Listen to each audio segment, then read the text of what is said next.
ধরুন আপনি প্রতিদিন অফিসে যান, দিনের বেশিরভাগ সময় বসে কাজ করেন। খাওয়া দাওয়া খুব সাধারণ, ভাত, ডাল, একটু মাছ বা মাংস। বাইরে থেকে মাঝে মাঝে ফাস্টফুড। আর শরীরচর্চা সময় পেলে করা হবে, এই ভাবনা। আপনি ভাবেন, আমি তো মোটামুটি ঠিকই আছি, কোনো বড় অসুখ তো নেই। কিন্তু বাস্তবতা অনেক সময় আমাদের ভাবনার চেয়ে আলাদা হয়। এইভাবে ধীরে ধীরে আমাদের শরীরের ভেতরে একটি সমস্যা তৈরি হতে থাকে, যার নাম মেটাবলিক সিন্ড্রোম। মেটাবলিক সিন্ড্রোম কোনো একক রোগ নয়, এটি একসাথে কয়েকটি সমস্যার উপস্থিতি। পেটের মেদ বাড়া, রক্তে শর্করা বেড়ে যাওয়া, রক্তচাপ একটু বেশি থাকা, রক্তে ট্রাইগ্লিসারাইড বেড়ে যাওয়া আর ভালো কোলেস্টেরল কমে যাওয়া। এই পাঁচটির মধ্যে 3টি সমস্যা থাকলেই একজন মানুষ মেটাবলিক সিন্ড্রোমে আক্রান্ত হতে পারেন। সমস্যাটা এখানেই, এই পরিবর্তনগুলো হঠাৎ করে হয় না, বছরের পর বছর ধরে নীরবে জমতে থাকে।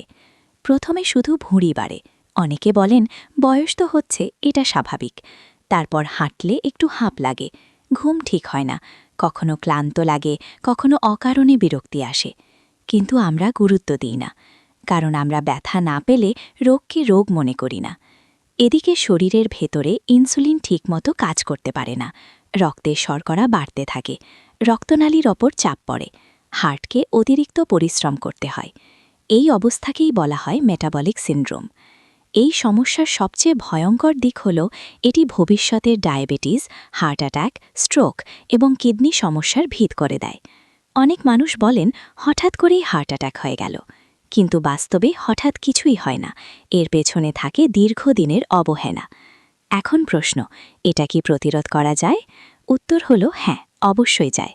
কারণ মেটাবলিক সিন্ড্রোমের মূল চিকিৎসা ওষুধ নয়, জীবনযাপন পরিবর্তন। খাবারের দিকে একটু নজর দিলেই অনেক পরিবর্তন আসে। অতিরিক্ত ভাত ও চিনি কমানো, সফট ড্রিঙ্ক ও প্রসেসড খাবার এড়ানো, শাকসবজি, ডাল, ডিম, মাছের মতো সহজ খাবার বেছে নেওয়া, এই ছোট সিদ্ধান্তগুলোই বড় পার্থক্য করে দেয়। এরপর আসে চলাফেরা।